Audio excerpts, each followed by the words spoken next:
Hello everyone, welcome to Unit 4. Woohoo! We're learning outcomes for Unit 4. These are our goals for Unit 4. We will assess the reasons for the Protestant Reformation. We will look at why people were questioning what was going on in the Catholic Church and what provoked the idea of reform and why people were protesting. That's where the Protestant Reformation comes from, the word protest, and reformation, because they wanted to reform things. They didn't want to create a new church. They wanted to make things better. Well, the Catholic Church people didn't really care for that, so they did react, the Roman Catholic Church, and they did attempt to remove some of their more depraved actions, some of the more immoral things that were going on within the Catholic Church. And we'll look at how that had an effect on a lot of people and a lot of ideas in regard to what Christianity is. And we will decide why Christian missionary efforts were much more successful in Spanish-controlled America as compared to in China. And what we are looking for is why so many people converted in the Americas under Spanish control as compared to in China, where there were also people who came in, Christian missionaries who went into China and really tried to convert people, but it didn't work out very well. A very tiny percentage of the Chinese population converted to Christianity until way later, hundreds of years later. So we'll look into this. And then lastly, we will explore a little bit of the scientific revolution in Europe, and in particular, and philosophies of the European Enlightenment and what was going on. A few important things to note. History is science-based as far as we are concerned. At the college level, we use empirical evidence, which is fact-based, and we use our ability to reason and to make arguments and conclusions. If new information arises, we take that and we use it. We're not afraid to say we were wrong in the past and now here's better, more information, and we change our minds if necessary. But that's similar to what happens in science as well. So we do consider ourselves to be a more history-based region of study. And something else to think about is to have historical empathy, and this goes for every aspect of this class. Empathy is the ability to feel what other people feel. Sympathy is feeling bad for someone. Empathy is actually feeling their pain or feeling their happiness. And in regard to historical empathy, we have to remove our current day American judgment. And we have to take a step back and say, this is a different time, a different place, a different culture, a different way of doing things across the globe, and we're not going to judge it from our own eyes. Of course we do, because some of the things we will learn are disturbing and shocking and challenging for us to think about. How did this happen? How could people let this happen? I think we're still dealing with a lot of these similar emotions on a day-to-day basis. But as far as our history class goes, that's an important aspect of remembering that we can't judge things with our perspective from today. Our ID words, as always, they're at the beginning of the PowerPoints, so you can always look them up here. And our focus question, again, we already sort of touched upon the idea of why were Christian missionary efforts more successful in Spanish-controlled America than in China. We'll look at all of the reasons, the social, political, spiritual, and physical influences the Europeans had in America and in China. Okay, so there are humanist scholars who challenge the Catholic Church, and we're talking about the late 15th century, the late 1400s, and the early 16th century, which is the early 1500s. And before we talk about how the humanists challenged the Catholic Church, we have to describe and talk about what humanists are. Well, first of all, they believe in the idea of rational ability, rationalism, the ability to critically think and look at evidence and facts, and the ability to reason. And they take these ideas over doctrine, which is a religious system, a dogma, a specific way of thinking and acting. And they take these things also over faith. It's not blind faith to them. They want science. They want the ability to think for themselves. And they want the ability to use practical evidence to prove their points. In this case, when we're talking about humanist scholars who challenge the Catholic Church, these people are still religious, devout Catholics. They're not atheists. They're not agnostic, which means a person who believes that there is a higher power but doesn't particularly believe in a specific religion or religious doctrine or practices, someone who is agnostic. These people are not agnostic. They are not atheists. They are devout Catholics. But they start to think for themselves rather than just blindly following what church leaders tell them. And they decide a few things and they realize a few things. Their first and most important realization or belief is that the Catholic Church is corrupt. And it's corrupt for several reasons. First of all, it's focused on too much power and pomp. Pomp is sort of like an elaborate procession where people dress up and there are lots of beautiful ornaments and music and people dress up in fancy clothing. And if you're doing a procession, if you're providing a procession for the public to help them find salvation, these processions should be maybe a little bit more modest, according to these humanist scholars. And the Catholic Church, rather than focusing on helping the people find salvation, they're more worried about power and influence, according to, again, these humanist scholars. Additionally, the leaders of the Catholic Church, like the Pope and the priests and the bishops, are breaking vows. The first and most important vow is probably the vow of poverty, and that goes for all church leaders.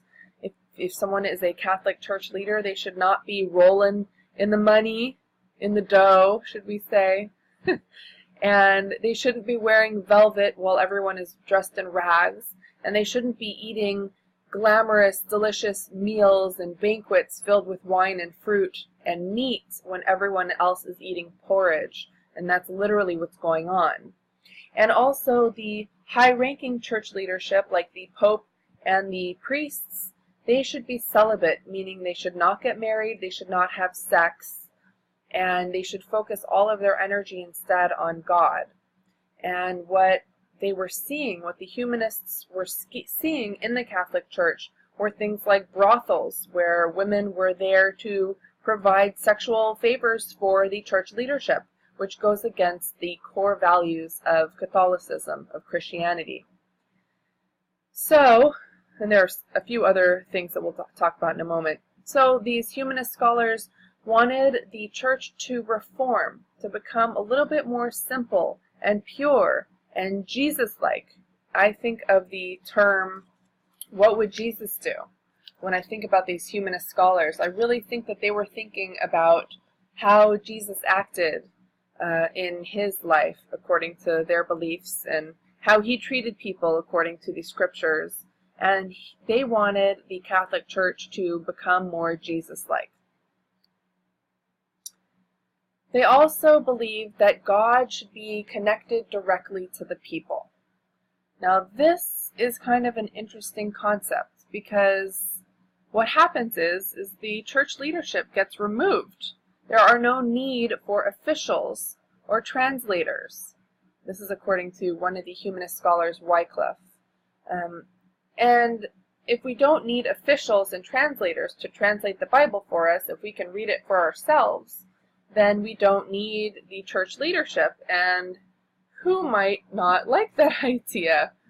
the church leadership because they like having the power, they like having the money, and they are not interested in having their positions removed. So this idea is a direct threat to the church leadership.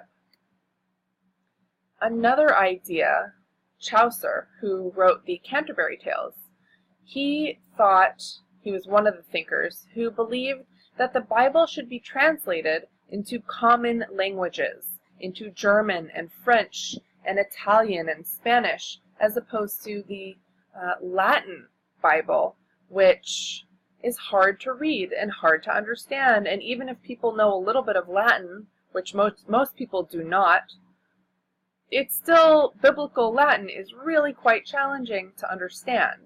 And so many of these humanists, including Chaucer, believed that the Bible should be translated into common languages, vernacular. And additionally, some people believed that there needed to be more accurate biblical texts. Erasmus is one of those scholars who looked back at the biblical translations from the original Aramaic and decided that they were not proper translations and needed to be more accurate. So they went about and performed these things. They also had cries for reform against a few really big, what most people considered at the time to be immoral. One is simony, which is the selling of church positions, like a bishop position, for example. Now, most people think if you are a religious scholar, a religious leader, then you have studied the Bible, and you've studied the translations, and you've studied the original texts, and you've studied people's understandings and perspectives of the Bible and of how people should act, and all of the Catholic traditions. And simony is basically the idea that someone wealthy can come and say, I would like to be a bishop, and buy their way into the church, which seems, from our perspective today, like, what?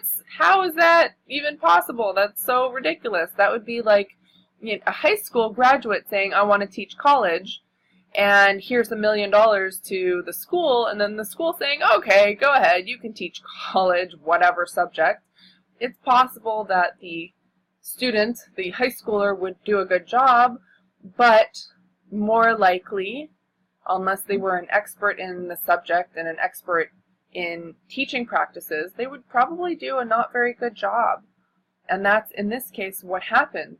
And these bishops, these people who bought their way in and became bishops, were very immoral and were doing things like hanging out in brothels and drinking lots of wine and not performing their good religious acts of what a good church leader should be doing, according again to these humanist scholars.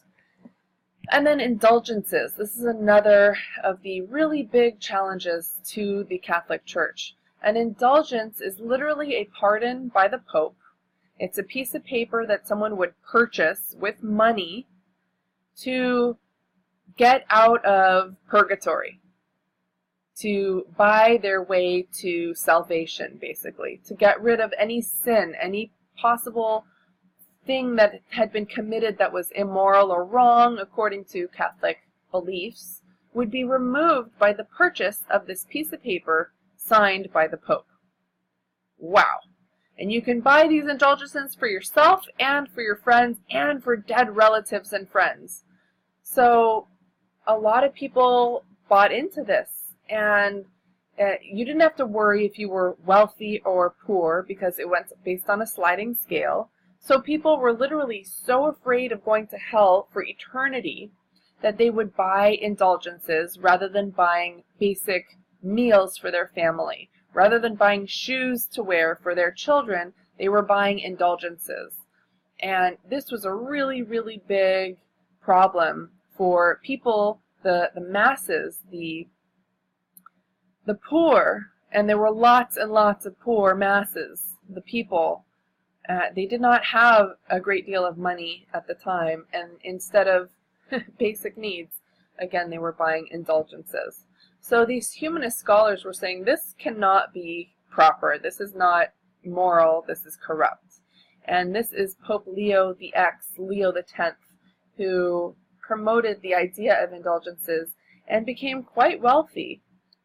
And this, St. Peter's Basilica, which is in the Vatican City in Rome, which is in Italy, designed in part by Michelangelo, especially that dome, this was in many ways purchased by the sale of indulgences. People paid for this rather than paying for bread for their families. Now, as historians, if you were to go to Italy and look at this building and look at the intricate art and design and the columns and the statues, wow, what an incredible, extraordinary work of art. And I think we are so grateful for it because it's magnificent. But to think about how it was paid for, it's kind of sad, kind of very, very sad and depressing to think that people were starving and were not clothing themselves and their children properly so that they could pay for this. And here's an image of the inside, all golden laden with beautiful marble, and what a gorgeous, gorgeous church, basilica. And then comes Martin Luther. This is a portrait that was made in 1581, so many years after the Protestant Reformation, decades after. And Martin Luther, something important to remember about him, he was a devout Catholic monk. He feared sin and hell so much. He went on these hunger strikes where he almost died numerous times because he thought, maybe if I stop eating, then I will find salvation. And he would walk around and practice self-flagellation. He would take rope and put nails and glass into it and whip himself. Many people did this at the time. The idea was that maybe if I punish myself enough, then God will forgive me and forgive my sins, and then I will find eternal heaven as opposed to damnation. And so it's important to remember that he really was a devout Catholic monk. He wanted to work with the Catholic Church, and like many scholars, he just questioned things. In graduate school, if you have a debate, you talk to your professor and you talk to your classmates, and then many times if you want to create an idea or propose an idea, you would go and you literally pin it to the door of your professor's office, and then there's a discussion about it in the next class meeting, in the next seminar meeting. And this happened all the time back in the day, and monks and other church leaders would come together and discuss ideas. So it was not unusual for Martin Luther to write up what are called the 95 Theses and pin them to a church door. He wanted reform, and so he was protesting against several things, including simony, the sale of church positions, and including indulgences, the sale of those pieces of paper that supposedly bought people freedom and salvation. He also eventually came to a realization, after torturing himself for many years, almost starving to death, and being brought back to life by friends who forced water and food down his throat, and after beating himself up and sleeping in the most uncomfortable bed and wearing the most uncomfortable clothing for years and years, and studying and studying and studying the Bible and all the translations and all of the works and the scholars. After all of this, he finally realized that a few things. One, the Bible is the ultimate authority. Not the Pope, not the priests, not the bishops, not the monks. It was the Bible alone which was the ultimate authority. And people should be able to read the Bible for themselves and decide for themselves what made sense. And here's the kicker. Here is the main idea that Martin Luther came up with that changed the world, that changed Christianity, that split Christendom between the Catholic sect and the Protestant sect. and that is that salvation is only through faith in Jesus alone, and this is the basic doctrine of Protestantism. The Catholic Church focuses on the idea that good works are part of it, and salvation comes with good works and faith in Jesus, plus other things like saints and Mary, etc.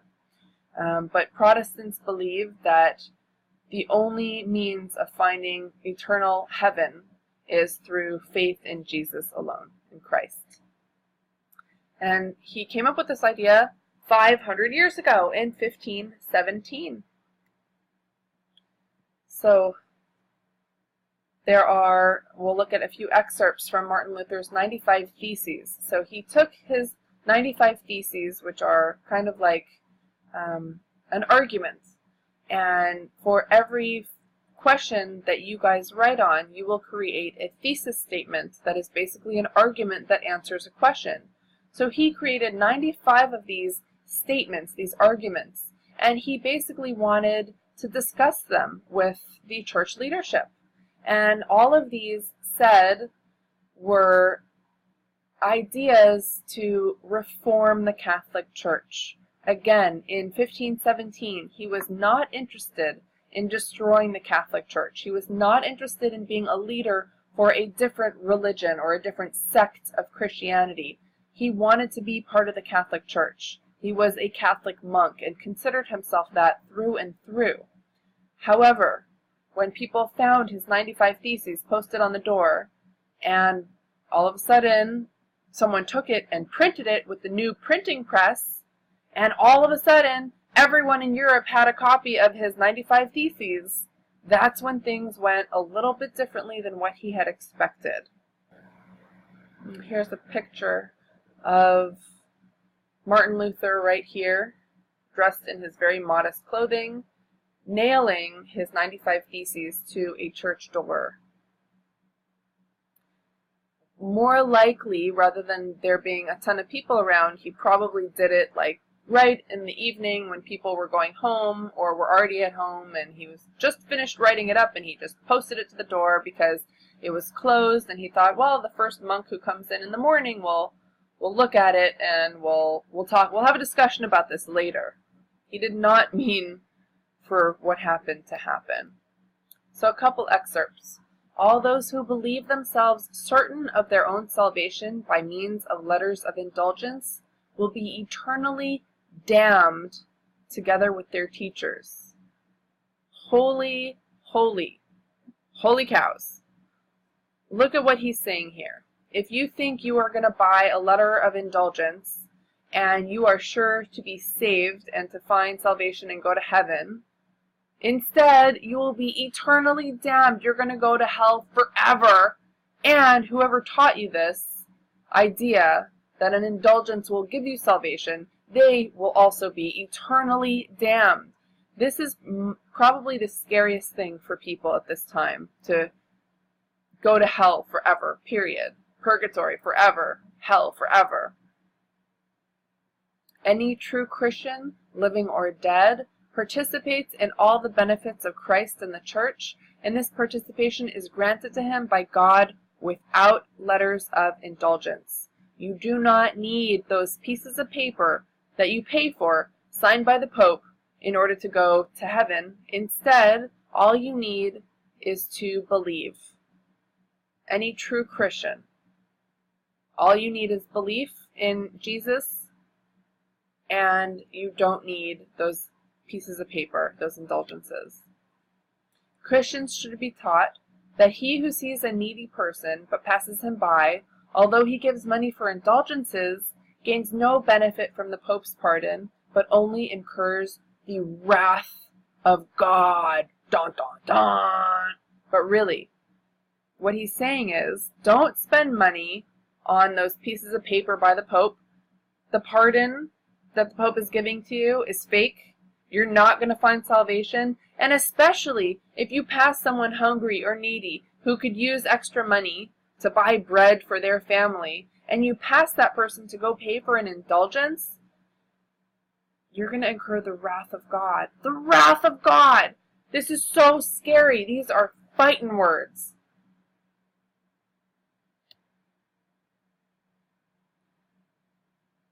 This image is kind of interesting in a lot of ways. I'll give you a minute to just kind of absorb what's going on here.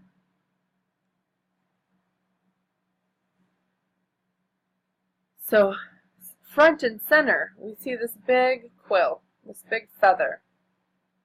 And likely this feather came from a swan with his arms spread. This is supposed to sort of represent the people in general who are participating in and agreeing with what is going on here. So this is supposed to be an image of Martin Luther and his 95 Theses that he's writing on the door. And these are supporters, church supporters, monks who agree with Martin Luther. Perhaps they are humanist scholars. And here's the light of God shining down upon this guy who's reading and studying, dressed modestly like these other monks are. And over here, in this old-looking building, is someone who's ill. And we see here royalty and wealthy people who are also praying, and perhaps these are church officials or the old way of doing things. This building is much newer.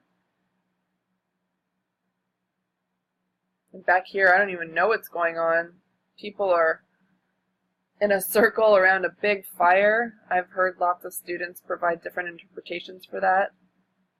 And down here we also see some royalty, some people dressed in really fancy clothing, and they're also kind of holding on to this feather. And this again represents the Protestant idea, the idea to reform Christianity, to make things a little bit less corrupt and a little bit more moral, and to connect the people directly with God. God's light is kind of shining down directly on this guy, but also right into the center of this circle where all the people are gathered. So it's meant to show that there is widespread approval, not only by the people, but by God, for the Protestant Reformation. Interesting image. And the power of print. Oh boy. Well, information spreads really quickly and really far, and the most printed book in the entire world still to this day is the Bible. And it becomes printed in common languages, in the vernacular of the people, in German and in French and in Spanish and in Italian and Portuguese, and all of the common languages, so that people can read the Bible for themselves. Not everyone is literate, but those who are, even if 1 in 30 people are literate, now there are so many more people who can read the Bible as compared to before when you just had church leadership. In 1455, the Gutenberg Bible was printed, and it's a pretty interesting experience. Let's look at a video.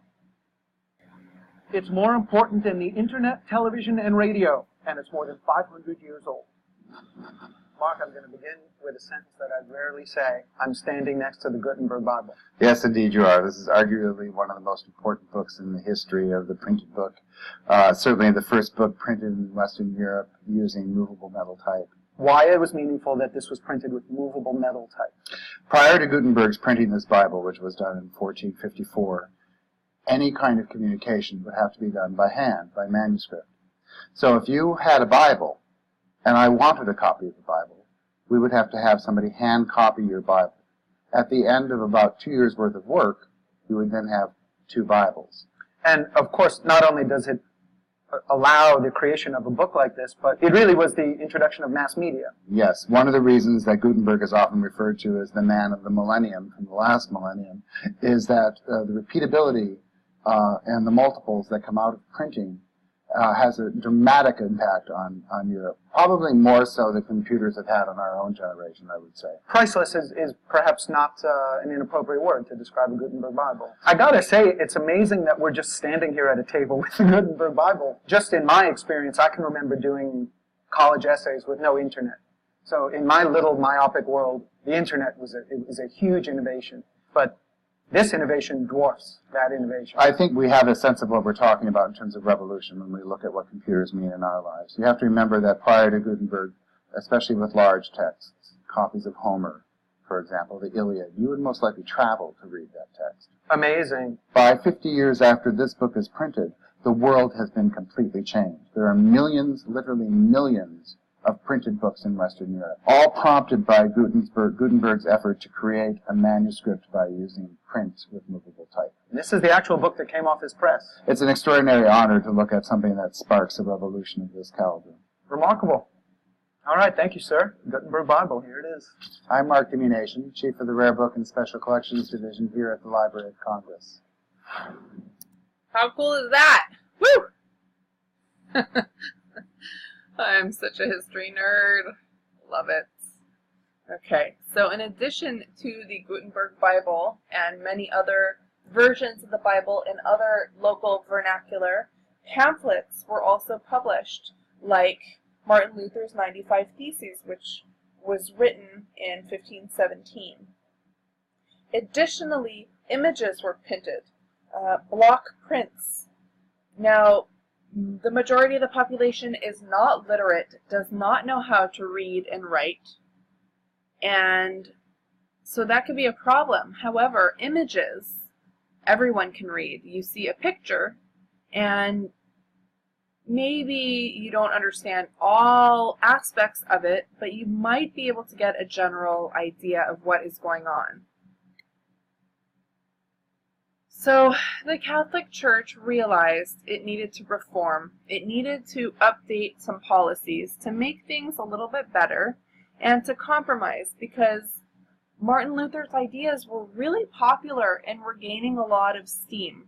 And this scared the church because they liked their power, they liked their influence, and many of them really believed strongly that their way was the right way to salvation. And it was really scary for them to see that people, millions of people, were now all of a sudden being influenced by this other idea, this other ideology, this other branch. And that was taking away their influence and their power and their ability to help people find salvation. So what happened was people got together in what is called the Council of Trent, which lasted almost 20 years. And they came up with a compromise. First and foremost, they reaffirmed their authority.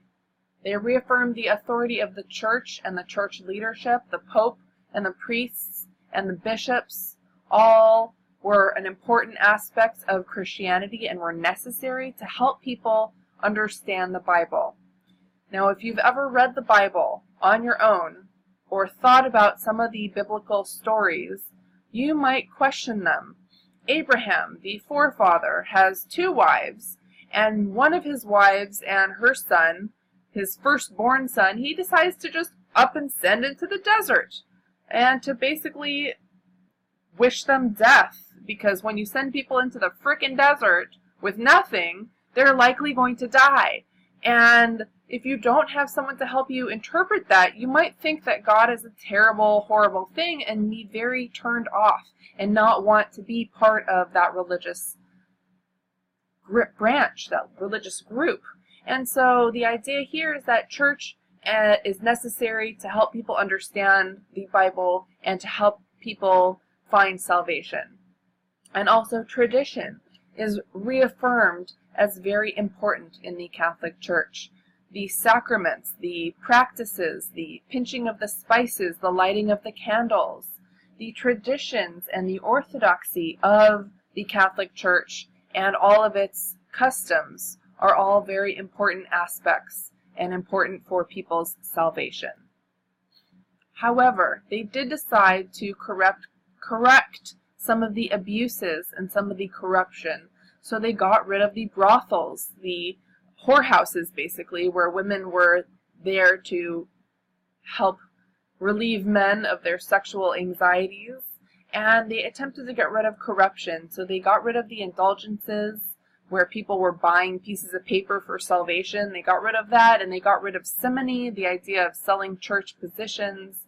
And they really tried to straighten things out and become a little bit more modest. However, they also took a very, very hard line against heresy and dissidence.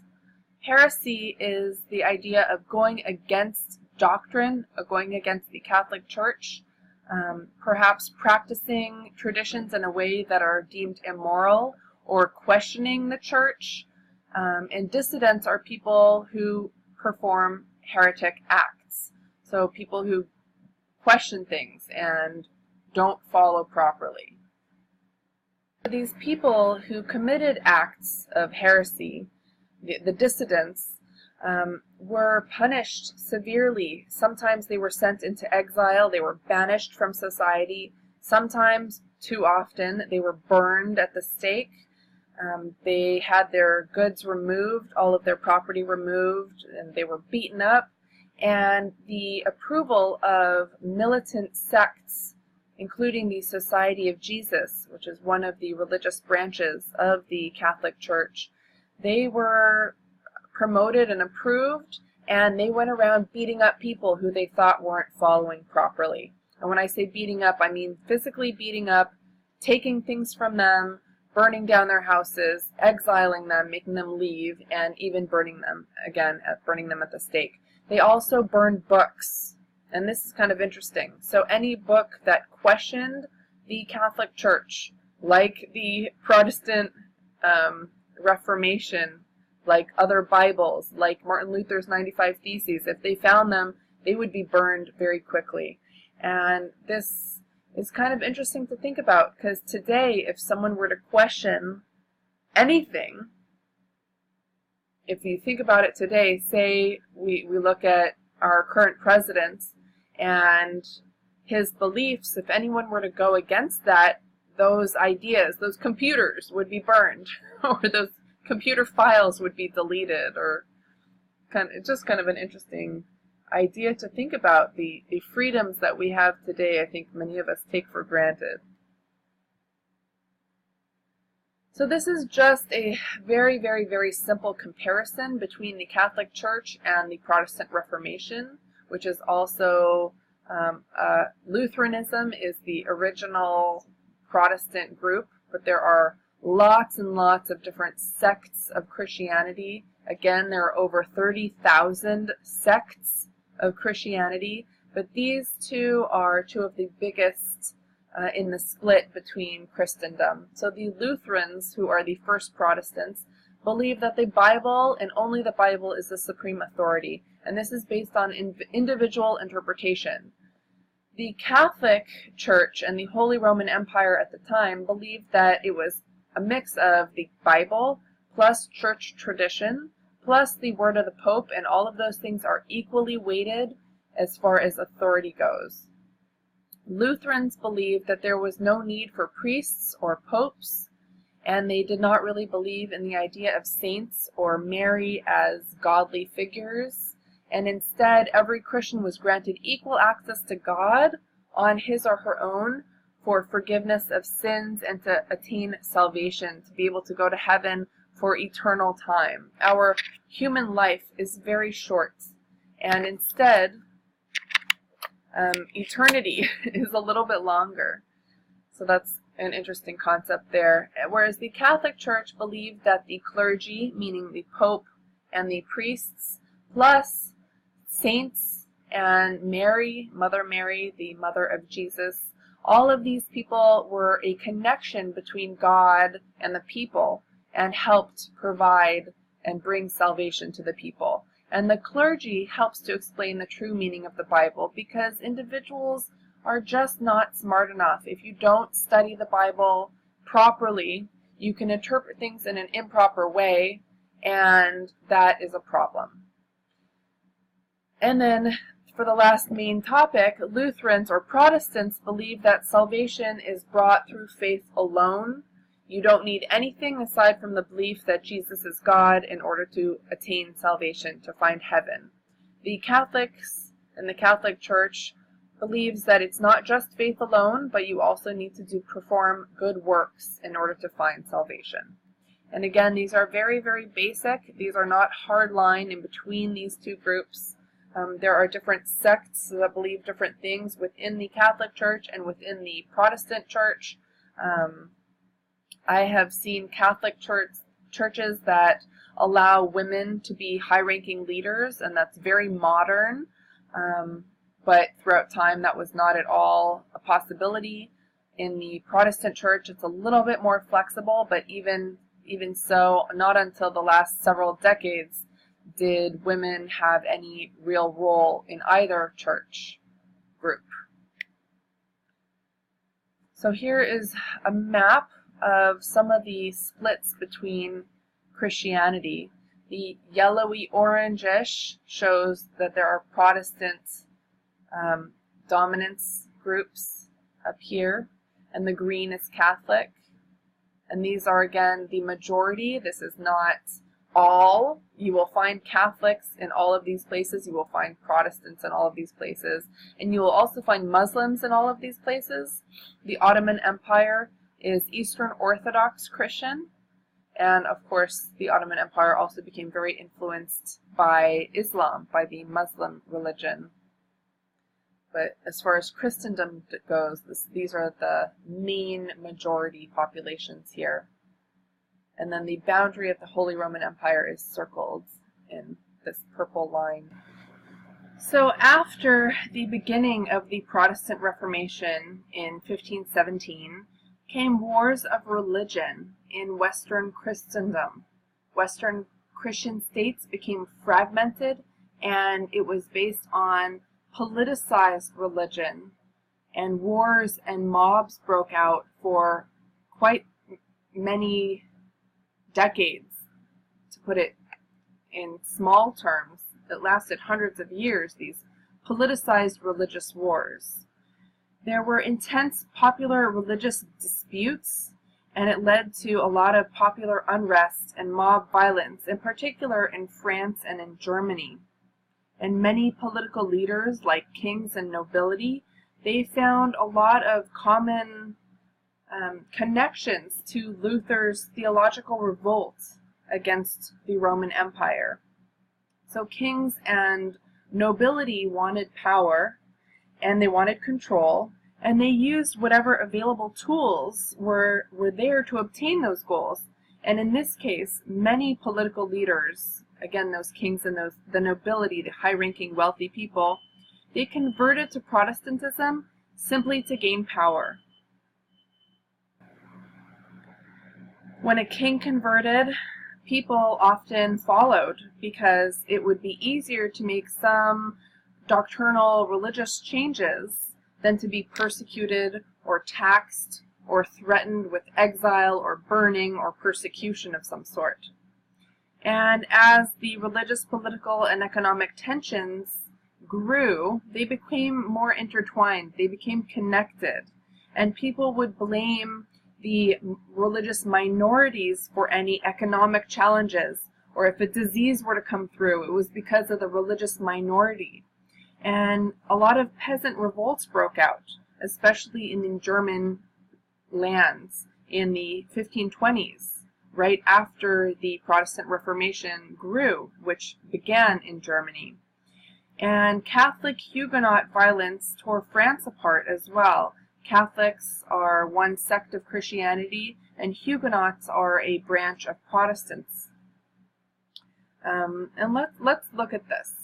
So the King of France, Charles IX, fought eventually against the French Huguenots, their sect of French Protestants. And this kind of battle lasted 30 plus years. At first, Charles IX made a sort of connection and alliance with a French Huguenot admiral, a Protestant Calvinist named Coligny.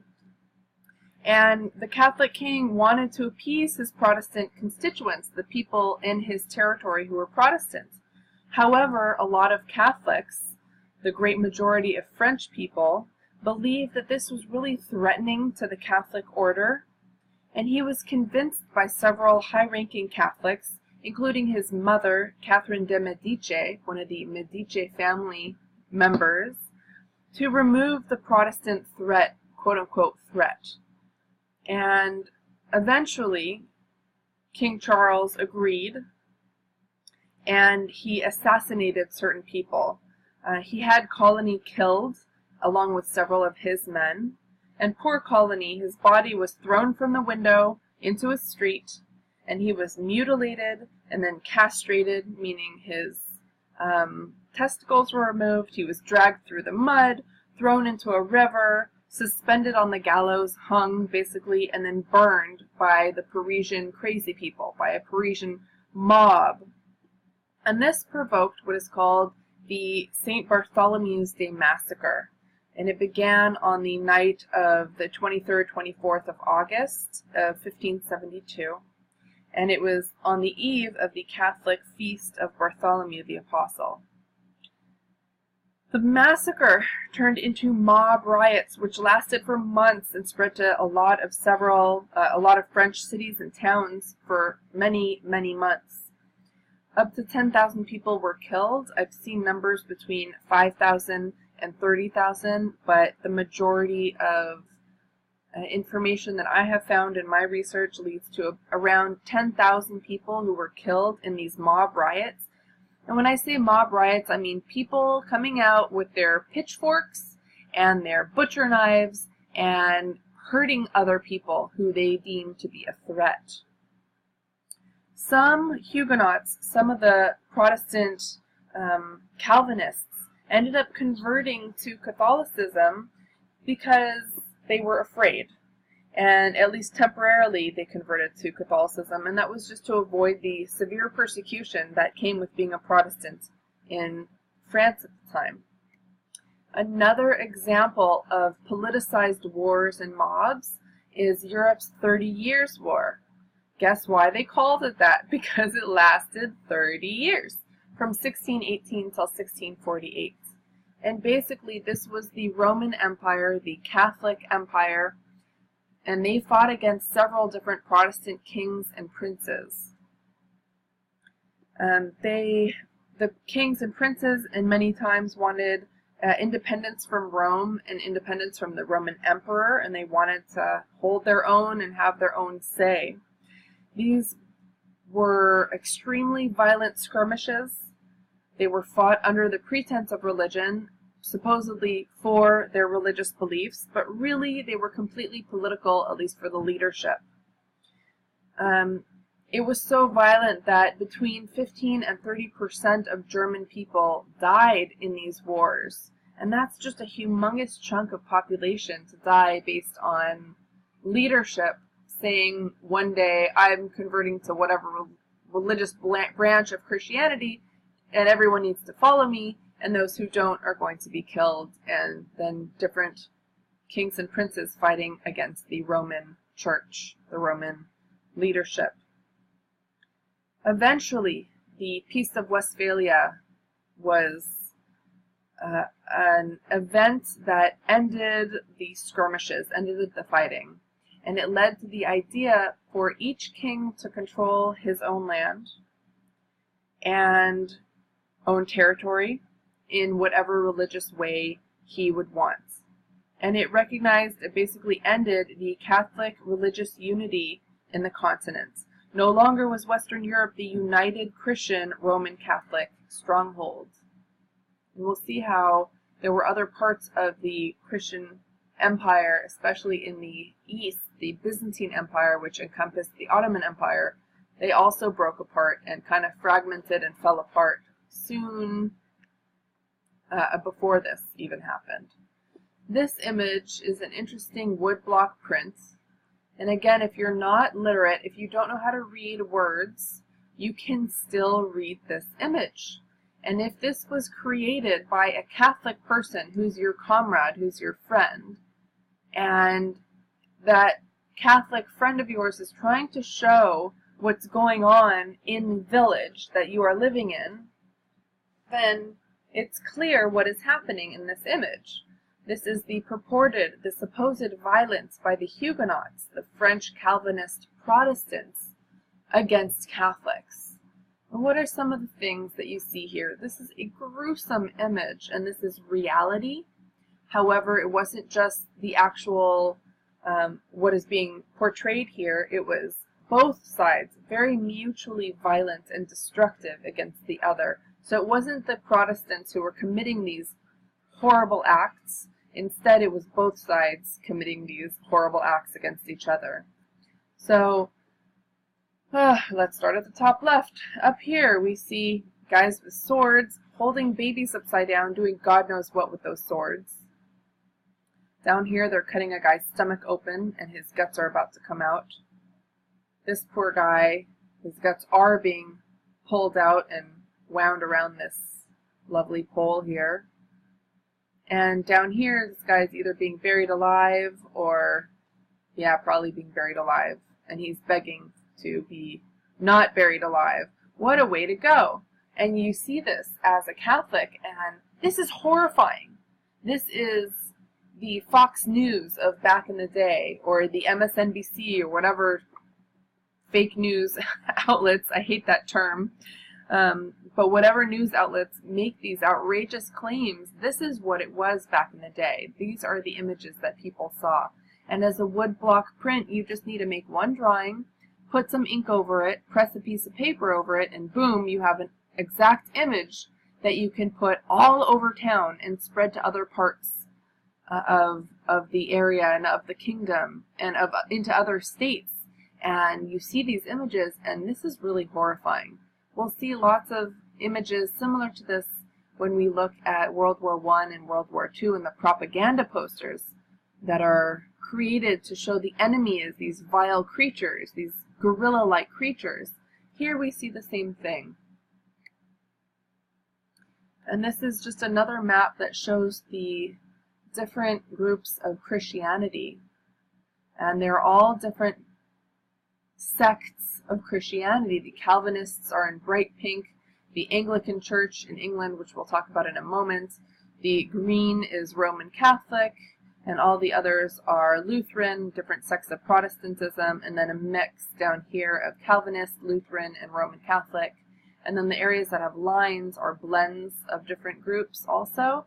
And the purple is Muslim, the gray is also Eastern Orthodox, plus the Muslim down here. There's some Muslim groups down here.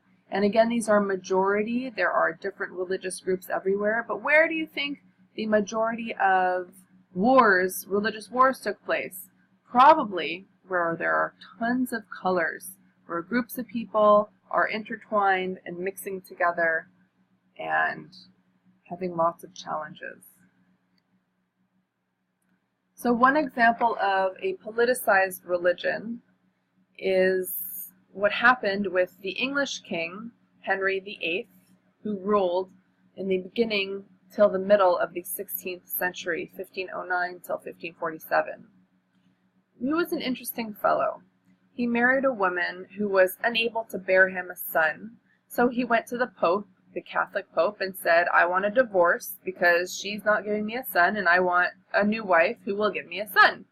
And the Pope said, no. And he said, yes. And the Pope said, no. So he said, bye-bye. I'm going to make my own religion. And now I, King Henry VIII, am going to be the head of not only England, but of the English Anglican Church. So he gave himself royal supremacy, meaning the right to be the leader of religion and political power in England. And he also brought back the notion of the divine right of kings, the idea that he was king because God himself put him in charge. And this guy, if there is someone who is corrupt, he is a wonderful example of a completely corrupt king. He got rid of his first wife, and he had several others who he had murdered, killed basically, or not murdered, but he punished them by death for insurrections that didn't occur, for cheating on him, for doing all sorts of weird things that didn't actually happen, basically because they wouldn't provide for him a son, or a healthy son. And what an interesting way of going about what he wanted. And he did the same thing to a lot of leaders who helped him rise in power and who supported him. As soon as they lost favor, he had them killed. And it wasn't based on a trial with a jury. He kind of went around that and said, no, I am the jury, I am the judge. And he had so many people killed.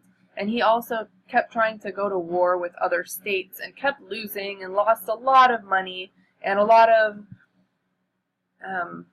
influence that England had over other parts of the world. Anyways, there's how the Anglican Church was established, which is one sect of Protestantism.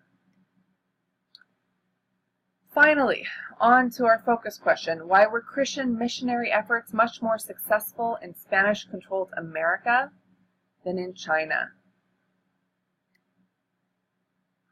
So, Christianity, like Islam, is a universalizing religion.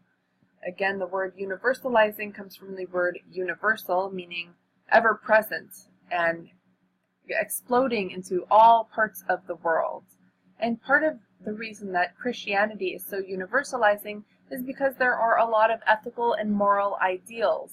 People, especially with the original Christian groups, had to be ethical and moral. They had to provide for people who were poor and take care of people. And Christianity is also very accessible, with lots of churches, plus monasteries where people study the Bible and try to meditate and become more spiritually connected to God. And there are lots of shrines.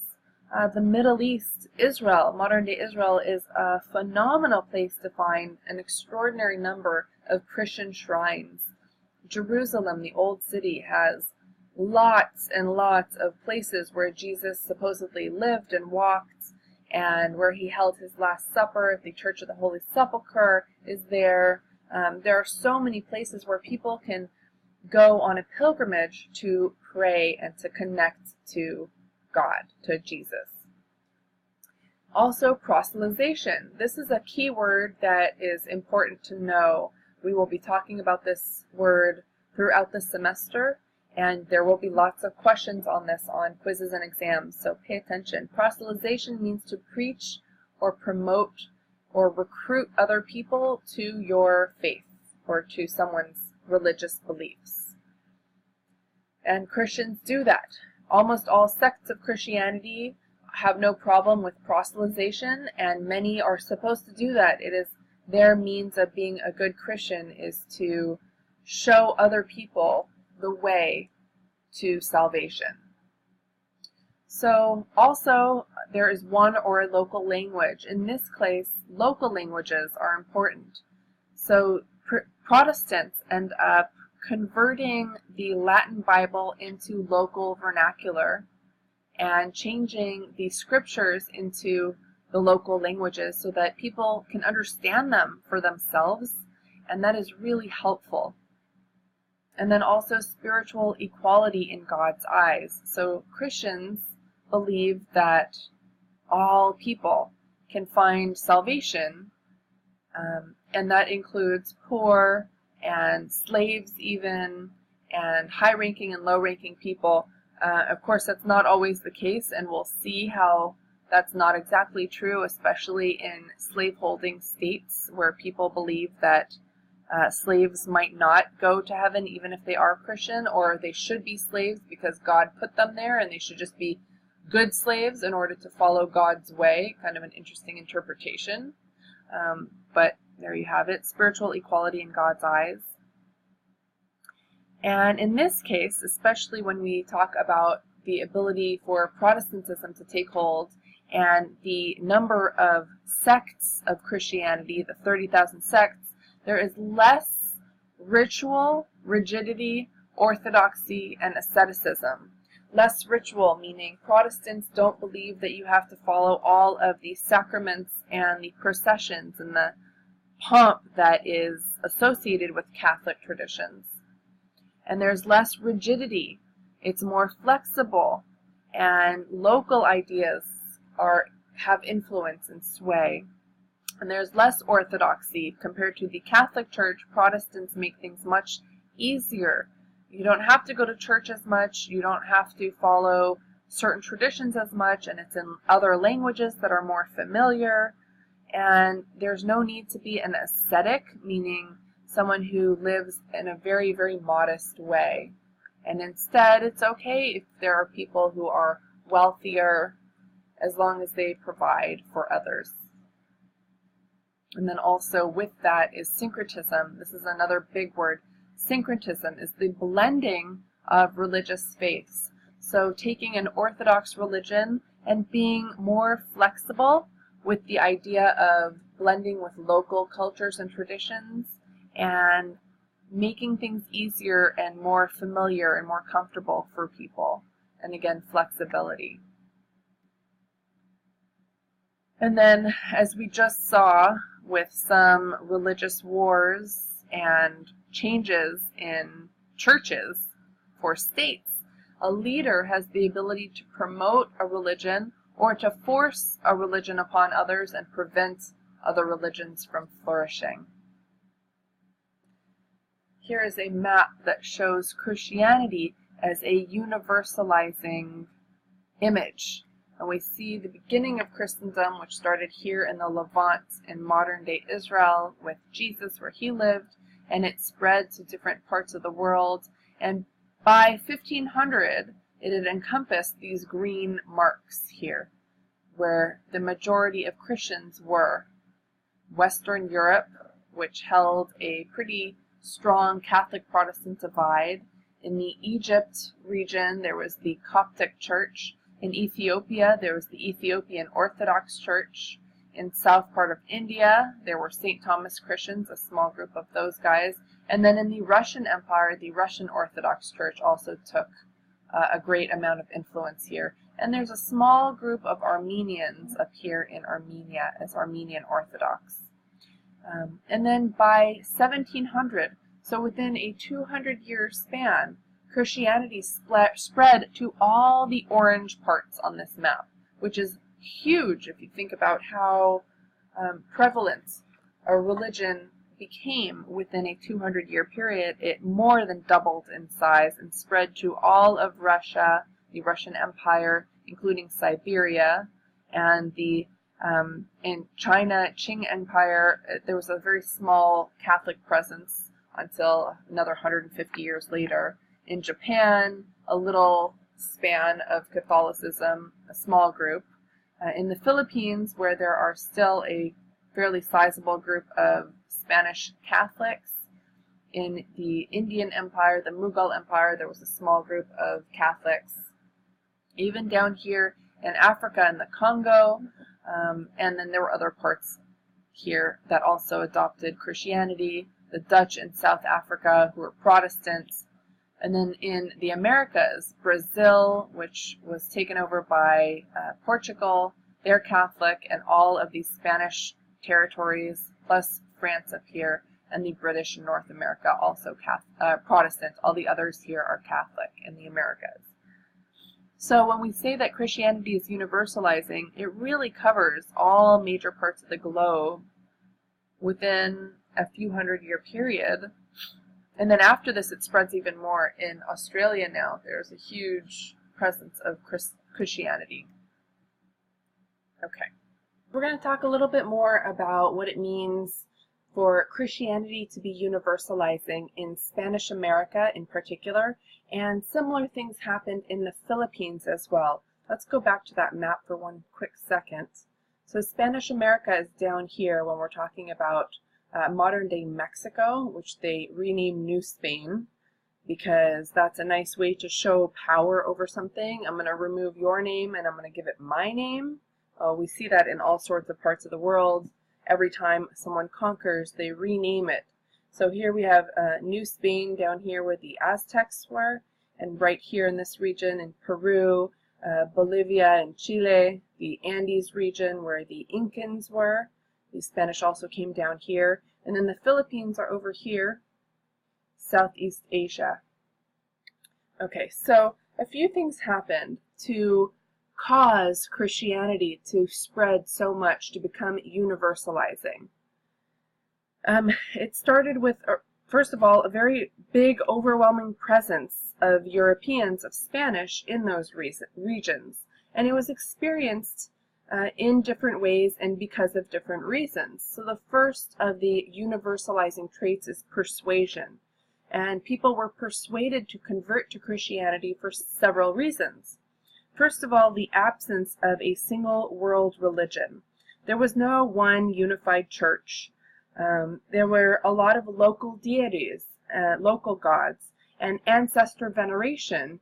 People would pray to their family members who had passed as intercessors between them and the gods, as mediators, as people or as spirits between the living people and the gods. And conquest in the Americas, in the Aztec and Incan empires, had been associated with the right to impose the conqueror's pantheon of gods, meaning the conquerors came with their gods and their gods were now the superior gods.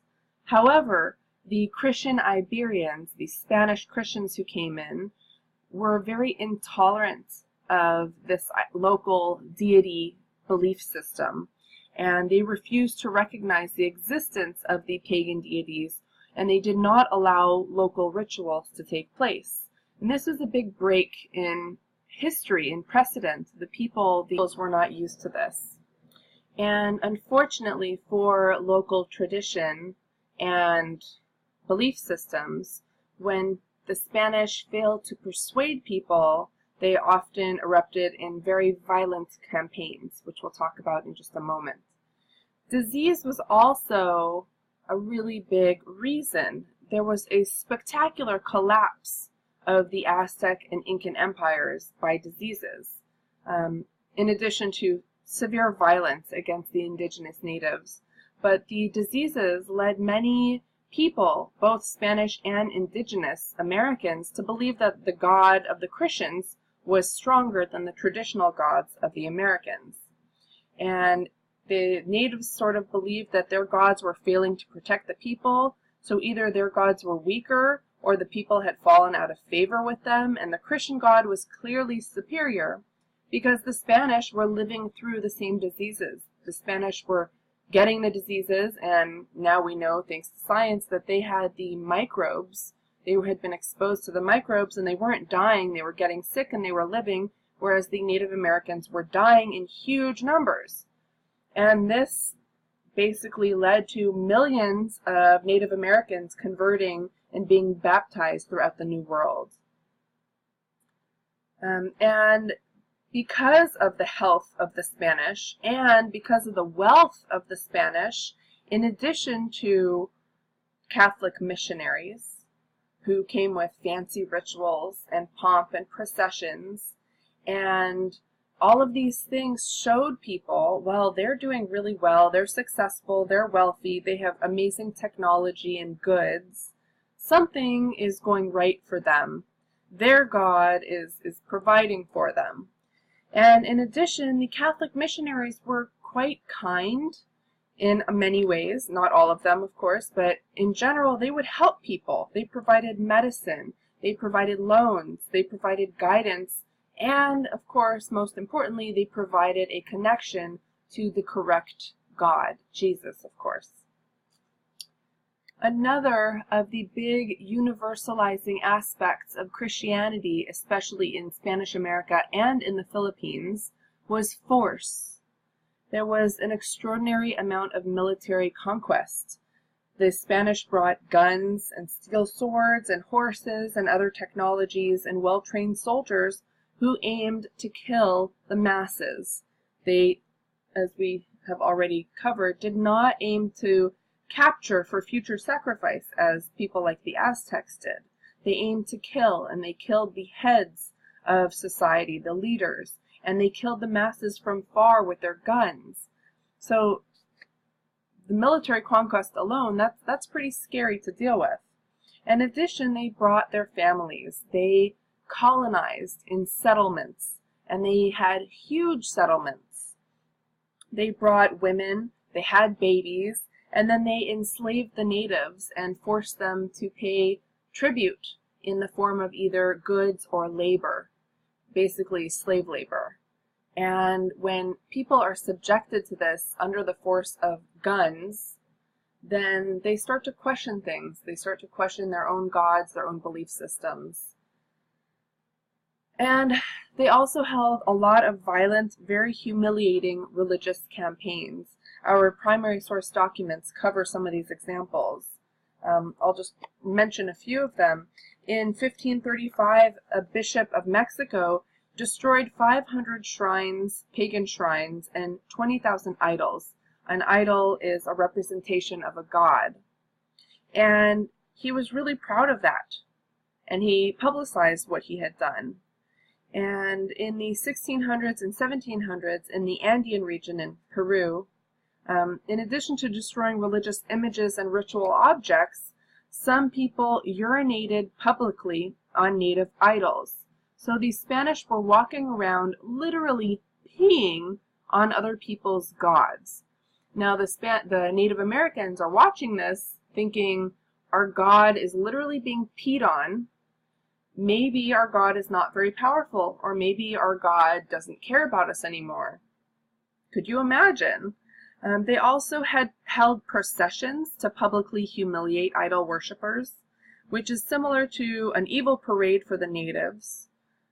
They would have people marched through villages and towns and publicly humiliate them for worshiping their idols. And their lifestyle and heritage was just being destroyed. Of course, this was seen as a necessary show of force with proper actions, according to the Christians who were conducting these righteous rituals. This image is, it's called a wealthy white Peruvian woman and her African slave. The African slave, there is, in your textbook, there is a primary source on this woman, or not a primary source, a secondary source on this woman. It tells us about her and some of the things that she went through. Her name was Ursula de Jesus, and she was an Afro-Peruvian slave and also became a Christian nun. And at one point in her life, she questioned whether black women went to heaven. And many people believed that black people didn't go to heaven.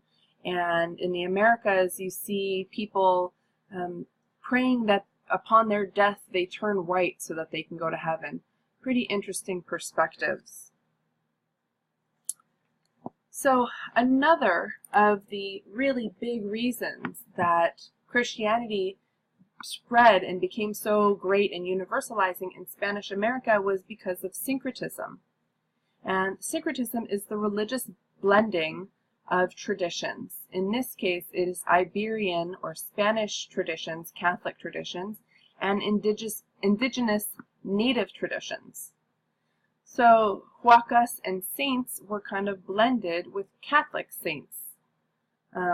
Throughout the Spanish colonies, aspects of Catholicism, such as the cult of various saints, they fused with local traditions and rituals and spiritual figures.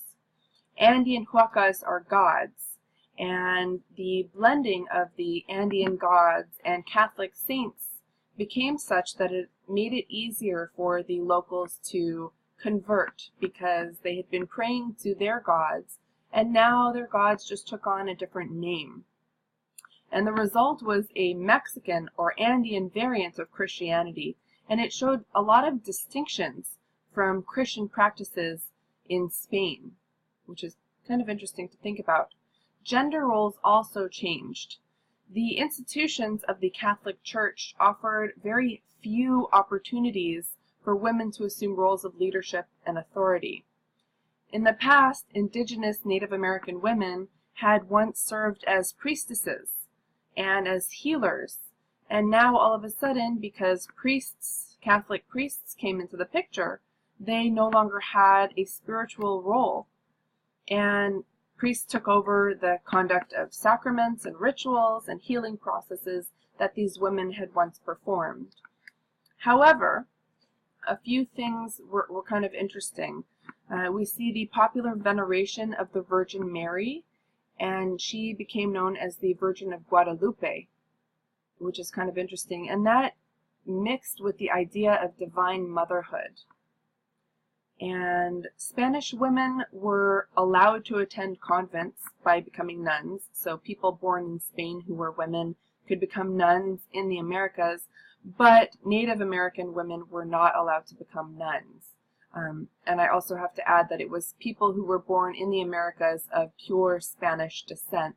So their parents and grandparents were from Spain. They also could become nuns if they wanted to, but Native American women were not allowed to. There were also some forms of resistance and a revival of traditions, of Native American traditions, as a response to the foreign conquest, the conquest by the Spanish. The resistors tried to revive their pre-Hispanic traditions. In Peru, for example, in the 1560s, the Takay Ongoy movement, which was called the dancing sickness, that's what it means.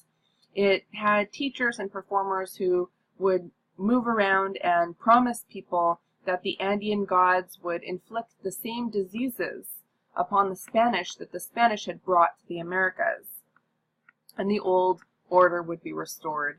Of course, that didn't happen, but something that's kind of interesting to show syncretism here is that the women of this Taki Ongoy movement took Christian saints' names. So they took names that were associated with Catholic saints, and they called themselves those saints to kind of blend the traditions in some ways, because it was clear that Catholicism was going to become the ruling power in the Spanish-controlled territories. Okay, let's look at an image here of the Virgin of Guadalupe. If I didn't know that this was called the Virgin of Guadalupe, I of course would naturally assume that this was an image of Mother Mary, Jesus' mother. And there are so many interesting aspects in this painting. In the center is the Virgin Mary, or the Virgin of Guadalupe, and her holiness is highlighted by beams of light emanating from her head and her body. These kind of, it's supposed to be light, not spears. Kind of looks like spears. And the male head above her kind of looks like Jesus, but it's supposed to be a man named Juan Diego who had an image of the Virgin Mary come to him in Guadalupe in 1531.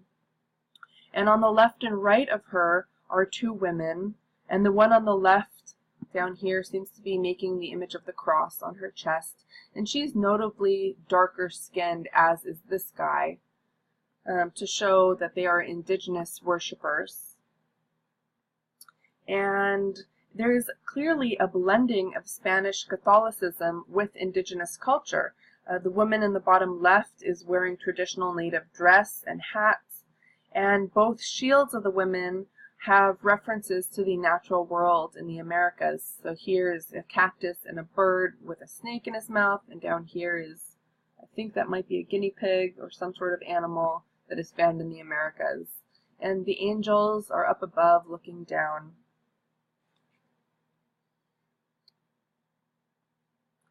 Okay, a few more examples of syncretism. Now this is really big as far as the universalizing aspects of Christianity in Spanish America. That's why I'm giving so many examples here. So in the Andes region, so Peru, Bolivia, and Chile, people used llama blood to strengthen a village church, a Christian church, and using llama blood was an ancient native tradition. Or they would make a cloth covering for the Virgin Mary and also cover an image of a huaca, a local god, with the same material. So they're connecting the newfound faith of Catholicism, of Christianity, with their native traditions. In Mexico, churches were built by old temple sites. So people would go to pray at this particular place for generations. And now the Christians built a church there. So people would go to the same place that they had been going to for generations, and now they were just praying to a new, better, stronger God, according to their belief systems. They would also continue to provide offerings to the sun and to the gods of fortune for hunting and farming or healing. They would also practice self-bleeding, like the Aztec royalty would do to feed the gods. So this continued.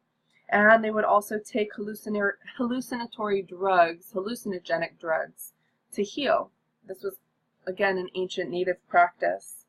And here we see more combinations of syncretism. Wax candles were used to honor old native gods. And wax candles are used in Catholic ceremonies.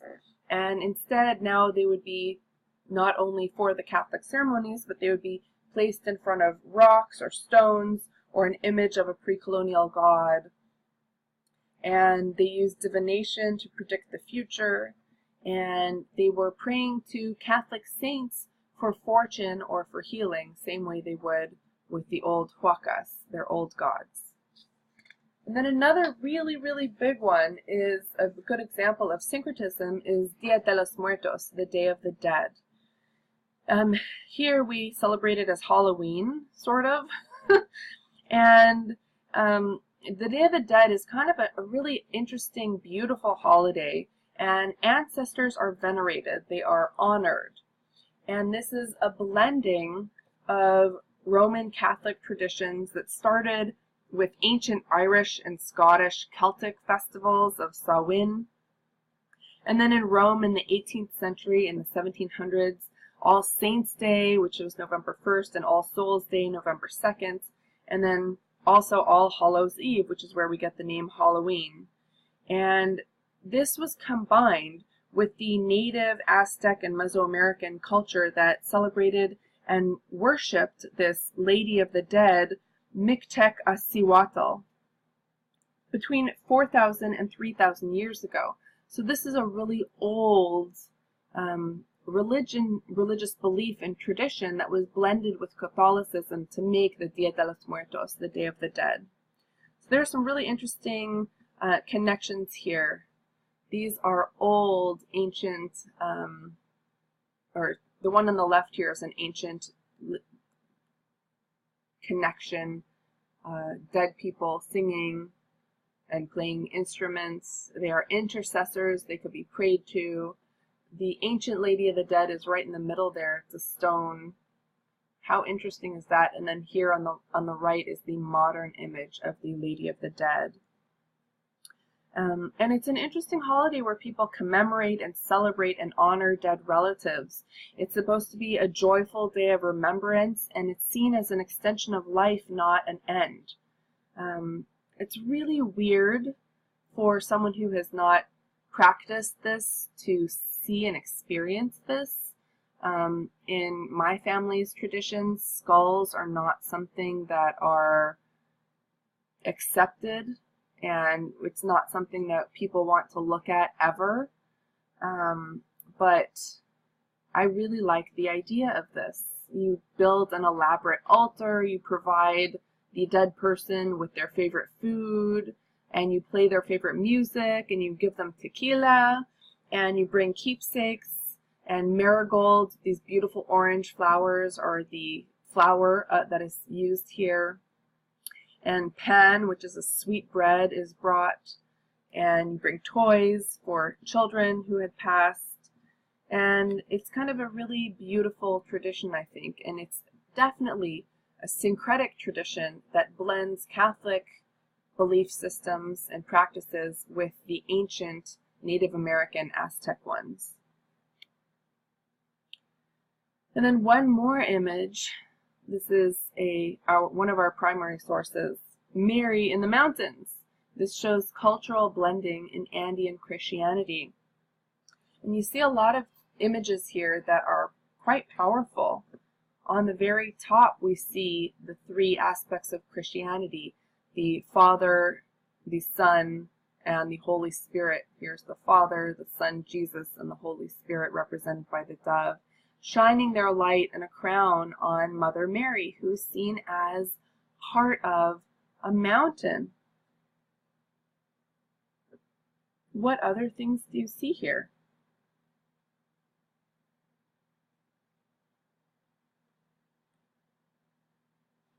There are minors. That shows that she is a compassionate protector and intercessor, meaning someone in between God and the people. And the crown represents her sort of as a queen of heaven, and her outstretched arms represent her use of the status to help people on earth. In many images of Mary and of other female gods and intercessors, you see them with their hands open like that, like they're trying to help the people.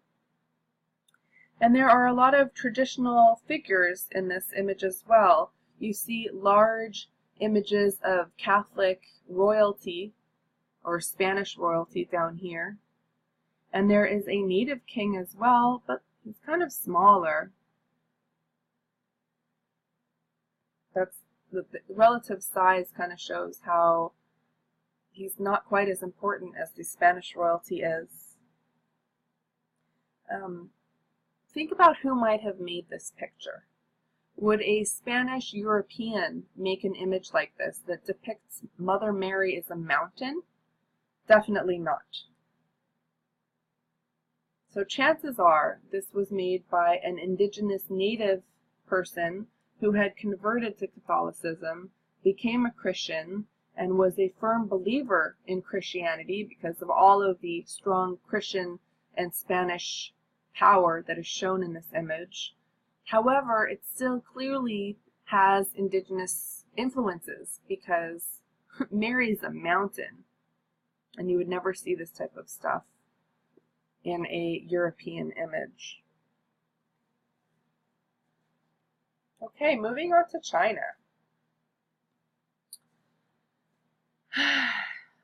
Was Christianity in China from the 1500s to the 1800s universalizing?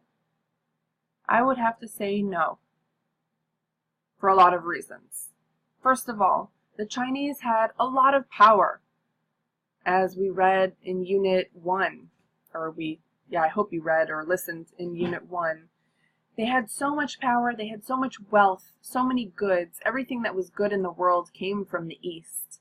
And they also had a lot of strong culture that started with Confucianism, which was a philosophy and a social structure, and also became in many ways a spiritual belief system for many people. And in addition, they had religions including Buddhism and Taoism. And this led from the Ming Dynasty through the Qing Dynasty. And today there are still a lot of Confucian-based philosophies and many Buddhists in China as well, and Taoists. So the Jesuits, including a prominent Jesuit, Matteo Ricci, one of the Italians, arrived in China in the late 16th century, the late 1500s. And he did some things that were pretty interesting. First of all, he got a Chinese education. He learned Chinese calligraphy and writing and words and language. And I don't know how many of you know Chinese, but from what I know about Chinese, I would have to say it's probably the hardest language that was ever created, because every word has its own symbol. It's not like our Latin script that has, we have 24, 26 letters, I don't remember anymore, A, B, C, D, and we make words with those letters. In Chinese, they're all word symbols. So the word the has a symbol, and the word house has a symbol. And if you mess up a little part of the symbol, that could mean something completely different. Pretty interesting. And so these Jesuits, these missionaries, these Catholic missionaries studied Chinese and infiltrated the Chinese system by dressing like the Chinese and carrying fans like the Chinese. We'll look at some images in a moment. A fan is something that people would write on to record information. I borrowed this much money from this other person, or he owes me something, or I'm going here on this day. And so people would carry around fans, and the Jesuits took up that tradition as well. They also had to gain permission by the Chinese leadership to even enter China. And why would the Chinese leadership provide permission for these Jesuits? Well, they came with some really interesting knowledge, secular knowledge, with useful technical skills. They were map makers and understood science and cartography.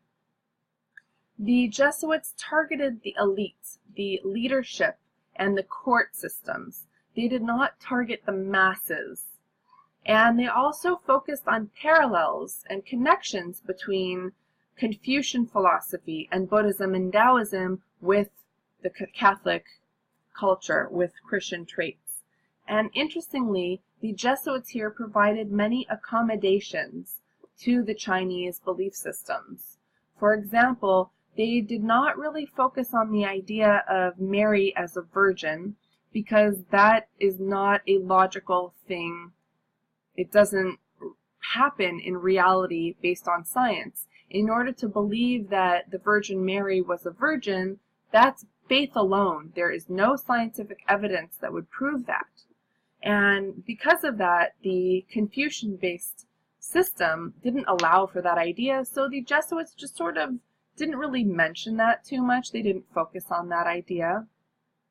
And they also avoided Holy Communion, which is when you go to a mass and you eat a cracker and drink wine, and it's supposed to be the body and blood of Christ. And the idea of this was really disturbing to the Chinese because they saw it as a form of cannibalism. You're literally eating your God because you believe that you're eating the body and blood of your God. That's like cannibalism. We don't like that. So the Jesuits didn't really focus on the idea of communion as one of the sacraments. They focused on other things instead that were less threatening to the Chinese culture. In these two images of Matteo Ricci, the Italian Jesuit missionary to China, you see him dressed first in his European garb here on the left, and then you see him dressed here in China, and he's holding the traditional fan and has a lot of things surrounding him that show the influences that he brought of secular knowledge. The piano, the globe. They were astronomers and map makers and brought the technologies that were interesting to them and interesting for the Chinese to learn about, which is why they were given permission in the first place to come in. But you could also see how hard they had to try to blend in, wearing Chinese shoes and outfits. And in the back, there is an image of Mother Mary and Jesus with different Chinese symbols surrounding. In this primary source image, you see syncretic beliefs, making Christianity Chinese. And there are a lot of interesting aspects of this image. There is a lone rock and tree in the background, which is very reminiscent of Chinese art. It's in a traditional Chinese home. This woman who is reading from a table that was found in wealthy, educated, elite homes. And this goes to show that the people who were being missionized to were the upper classes. And what's going on here? This woman is supposed to be Mary, and she is being told by this Holy Spirit here, coming down to her with the help of the Archangel Gabriel, that she is going to bear the Son of God. She's pregnant now with Jesus. So this is an image of the Annunciation, the announcing to Mary that she is going to bear the child of God, the Son of God. And you can see blending of Chinese tradition with the clouds, the swirls here, which are said to represent godly images, people who have the mandate of heaven, and the architecture, and of course Chinese writing up here. Interesting image of syncretism. And this is another image of the two Jesuit missionaries in China. And you can see just how much influence they have had based on Chinese culture because they are wearing Chinese clothing. Again, the guy on the right is carrying a fan, and he's holding in the foreground, in the center, a map of China. And there it says Japan and China and India. And their ability to create maps was a profound, important reason for their being in China to begin with. And then in the bottom right here, you see all the other technologies that they brought in, the compass and globe and measuring sticks for latitude and longitude based on stars. And of course, they have the permission or the blessing of the heavens of God up here. 17th century is the 1600s is when this image was made. So again, the question that we ask is, was Christianity universalizing in China? The results show that not so much. Less than 300,000 people, which 300,000 people is a lot of people, but less than 300,000 people out of 300 million people ended up converting to Christianity in this 300-year period. That's less than 1 out of 1,000. 0.001% of the population ended up converting to Christianity. And why is that? Well, the Pope kind of started to fight against the Emperor Kangxi, starting in the early 1700s. And the Pope, Clement XI, he sought to eliminate Jesuit concessions to the ancient tradition of Chinese ancestor veneration. So the Jesuits were kind of blending their traditions and allowing the Chinese ancient practice of ancestor veneration, praying to ancient relatives, dead relatives. He saw this as idolatry. So the Jesuit missionaries were forbidden to take part in the honors paid to Confucius or to other ancestors of the emperors of China. And this is basically refusing to bow down and pay tribute to the leadership and the heavens in China. And this is a challenge for the king, the emperor of China. And again, this was seen by the Pope as idolatrous, practicing idolatry or paganism, and barbaric. And that's very disrespectful to a society based on Confucian philosophy that allows for very strict traditions, and people who are older men in particular and ancestors need to be highest ranking in order of respect. And the Pope is basically saying, I'm peeing on that. That's not an acceptable thing. It's idolatrous, it's wrong, it's barbaric, and that's a huge slap in the face for the Chinese people. In addition, the Chinese use of concubines. A concubine is a woman who would entertain men. In general, concubines were pretty highly educated in many arts.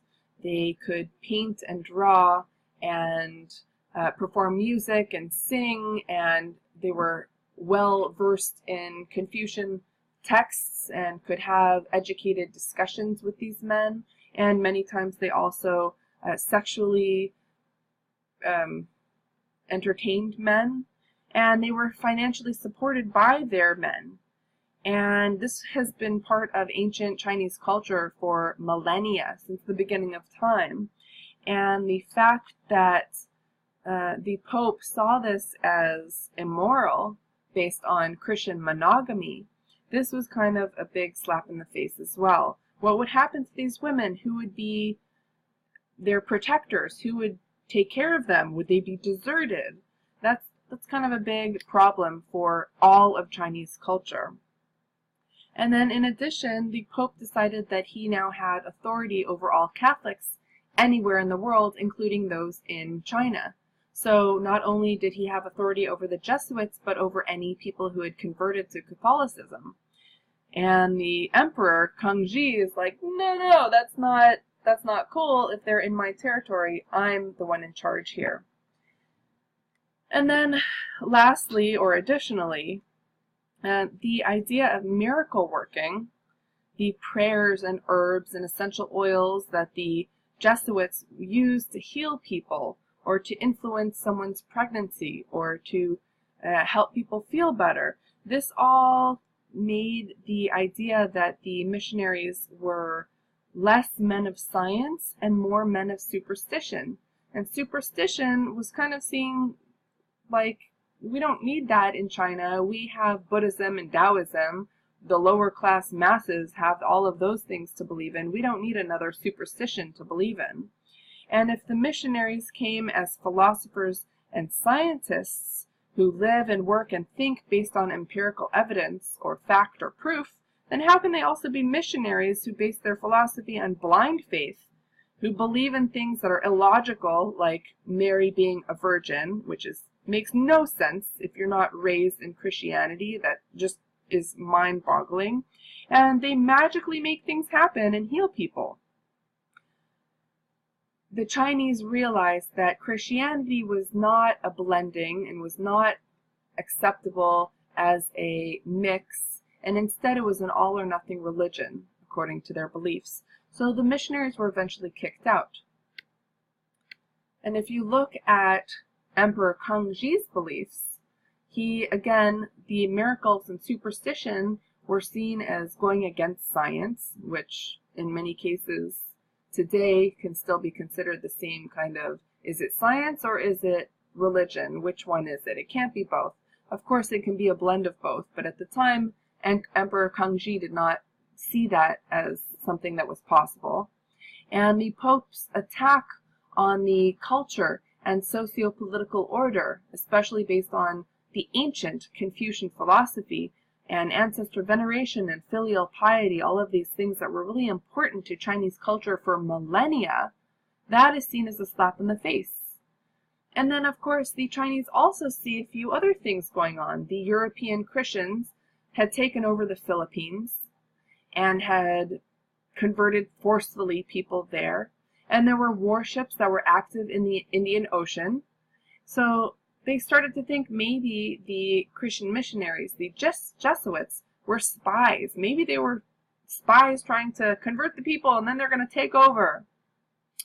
Eventually, the Jesuits were expelled in about 1715, and there were book burnings, and people who stayed around did not have a good time, to put it mildly. And again, the results of all of the work of the Christian missionaries, only a very, very, very teeny tiny percentage of people in China converted to Christianity. 0.001% of the population. And it wasn't until way later, the mid-1800s, that China was forced open and eventually people were allowed to convert to Christianity. And today the numbers are probably around 26 million people in China who are Christian. So our focus question, I think we have a lot of information in this PowerPoint, and also looking back at Unit 2 to help you analyze and make a strong argument as to why Christian missionary efforts were much more successful in Spanish-controlled America and why Christianity became universalizing in America as compared to in China. Okay, so on to the scientific revolution. Dun, dun, dun. The scientific revolution in Europe in particular took place between the 1500s and 1700s, the 16th through the 18th centuries. And this is the basis for modern science. The scientific revolution took place towards the end of the Renaissance era in Western Europe, in Italy, for example. And it was the start of what is called the early modern period, with the early forms of modern science. And the goals were to observe society and nature, and scientists decided that the ability for humans to reason, to make judgments, to use logic, plus the ability to discover science and to conduct experiments, these things eventually will be able to explain all forces of the universe. the laws of the universe, so to speak. And how would this be conducted? Well, the use of scientific method, which basically is a problem. You try to think about what you're trying to figure out, and you write this in the form of a question, and then you create a hypothesis. You say, I think this is going to happen. And then you experiment. You do procedures and you practice, and then you look at the results and you observe the results. And then from those observations, you come up with conclusions. How can you answer that original question of yours? And so through the use of this scientific method, plus empirical evidence, which again is fact-based information, plus the ability for humans to reason by thinking and forming judgments based on logic, all of these things can explain the universe. And new developments in mathematics and physics and astronomy, which looks at the stars, and biology, which included human anatomy and chemistry, looking at different chemicals, and all of these things really transformed views of society and nature. So this started in Europe, this scientific revolution. And why? Why did it start in Europe? So first of all, it was because of autonomous universities. Universities that had self-governance. They kind of governed themselves. They didn't have to bow down to royalty or to other religious institutions like the Catholic Church, for example. They were allowed to build and create and conduct experiments on their own. Europe in the Middle Ages was very fragmented, but they started to reinvigorate society and came up with many independent institutions, and universities were some of those institutions, free from church and state authorities, which is pretty powerful to think about. In addition, they gained knowledge from other cultures.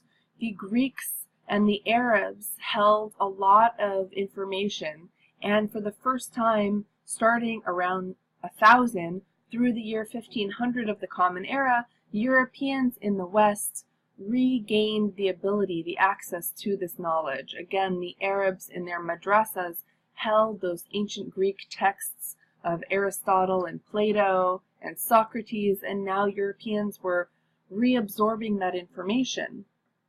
And they also gained information from the New World, the quote-unquote New World, the Americas, and the Indian Ocean Basin.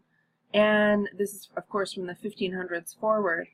And this sort of new knowledge led to a very critical view of inherent certainties and traditions, things that were considered like, duh, of course the world works in these ways because the Bible tells us to so. And now all of a sudden people were questioning what they knew.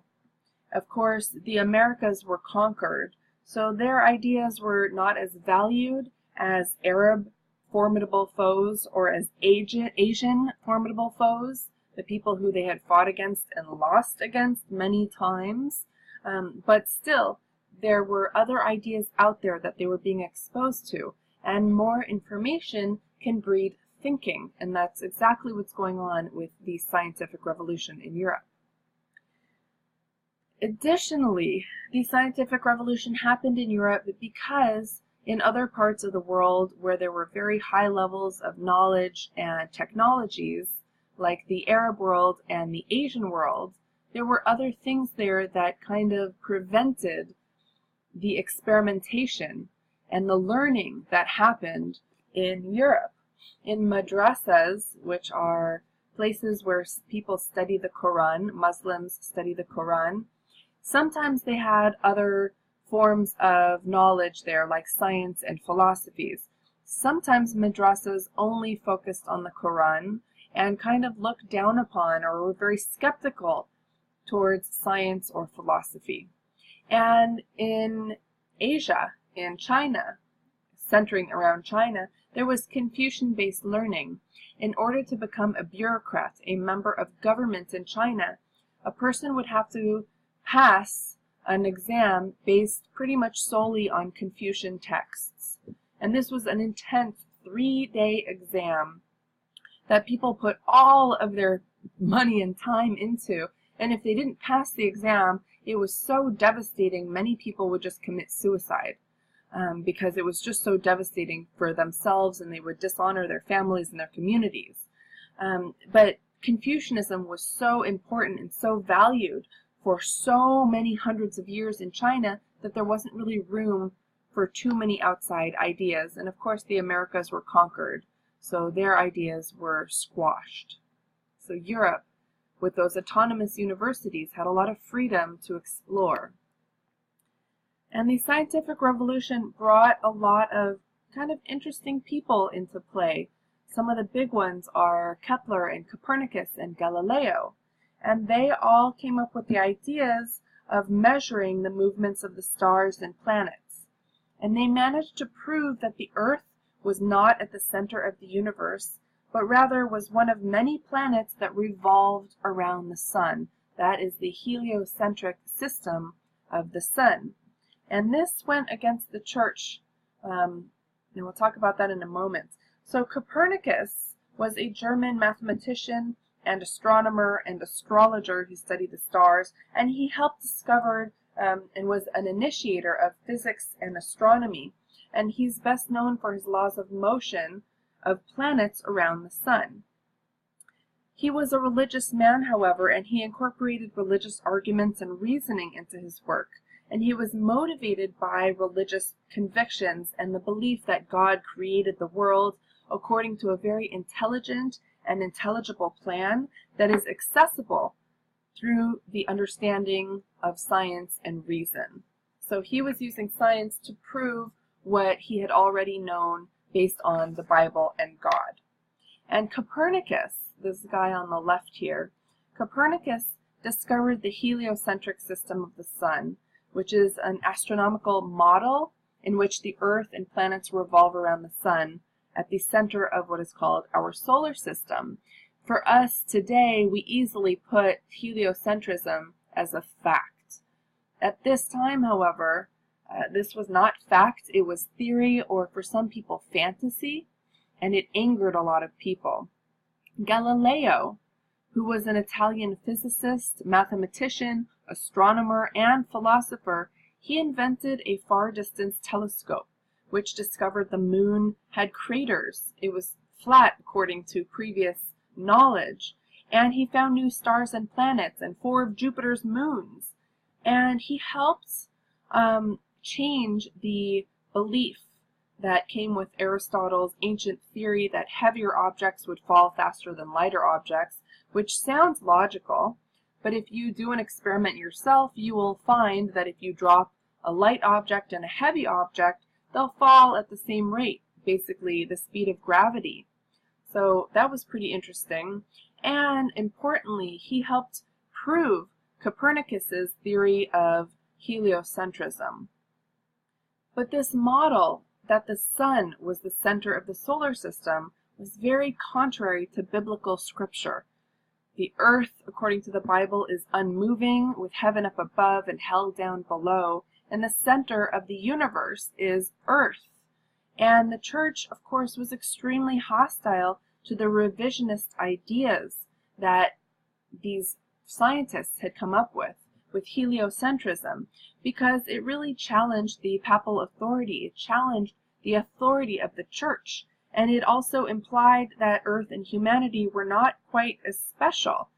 And of course, if they're wrong about the Earth being center of the universe, then what else are they wrong about? And there was a belief that the church and the Pope and the Bible was the knowledge, period. And anything that questioned this or proved this wrong was horrifying to the church, because all of the leadership could lose their jobs if people stopped believing. So Galileo was tried for treason against the church. This was during the Inquisition, and he was tried a couple times in 1616 and in 1633, and he was suspect of heresy. He was considered a heretic who went against the Bible and against the church. He was imprisoned in his home and died sadly in that way.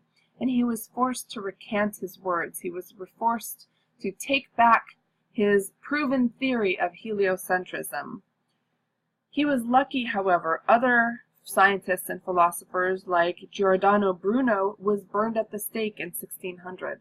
So Galileo, in some ways, I guess, came out with light punishment compared to some others. This is an image of Galileo on trial in front of the Catholic Church leadership. And here's an image of a telescope. Kind of entertaining. Okay, on to the Enlightenment. The Enlightenment, which started around the late 1600s and into the 1700s, focused on the idea of popular sovereignty, which is the rule of the people.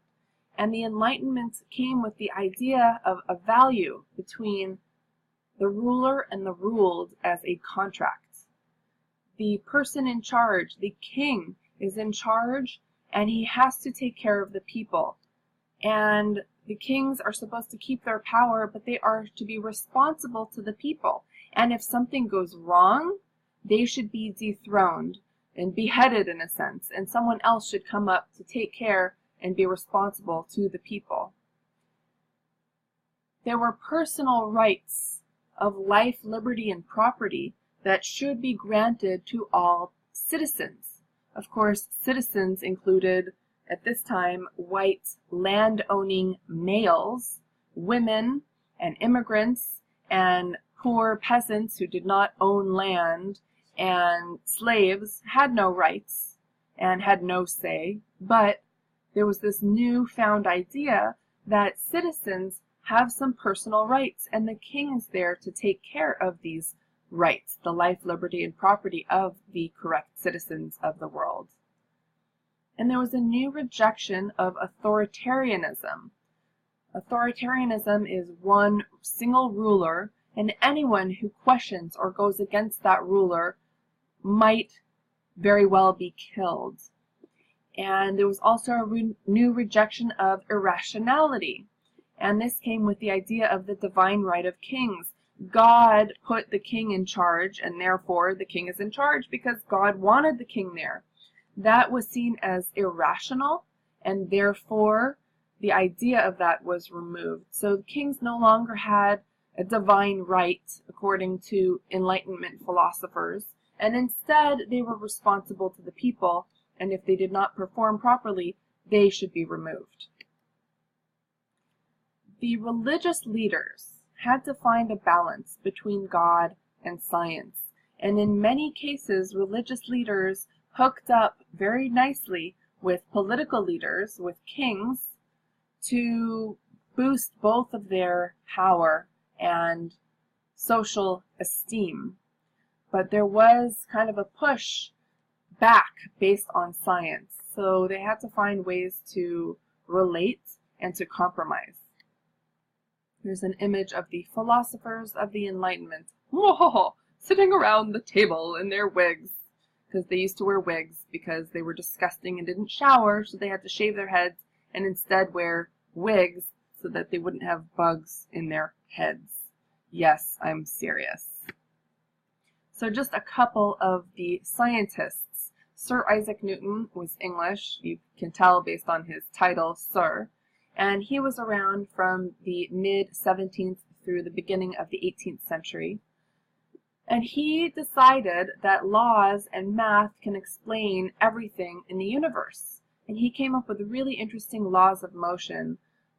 Force equals mass times acceleration, gravity. He helped found calculus. You're welcome, all of those of you who love calculus. I tried it and it was a little bit over my head, but I love it as well. And the Age of Enlightenment, or the Age of Reason, came with the Enlightenment. And the idea was that reason and logic can define everything, and individualism is important, and there should be equality for all people. Again, this is equality for all citizens, women, lower class peasants who don't own land, slaves, immigrants, those aren't people, they don't count, but there should be equality for all land-owning male citizens. So Thomas Hobbes was an English scholar, an English Enlightenment philosopher, and he went through many things that were very traumatic in his life. He lived during the 30 Years' War, which was a religious war between sects of Christianity, Protestants, and Catholics, mainly in France and Germany.